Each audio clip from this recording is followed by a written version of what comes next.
So I've got my asparagus in some boiling water, barely an inch, half inch to an inch of water, and these are just going to go for a few seconds. And I want to take a little bit of salt, because the salt is also going to help retain the color and give my asparagus a little bit of flavor. And what I'm looking for is just a light bend in the asparagus. We're almost there. This really is 2 to 3 minutes. You don't want to let it go longer than that. Your asparagus is going to turn brown. We are actually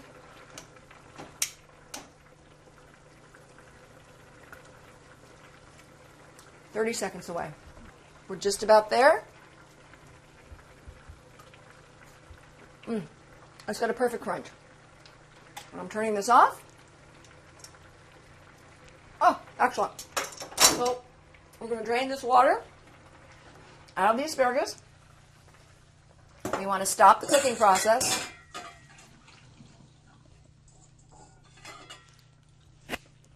I'm going to bring those on up over here.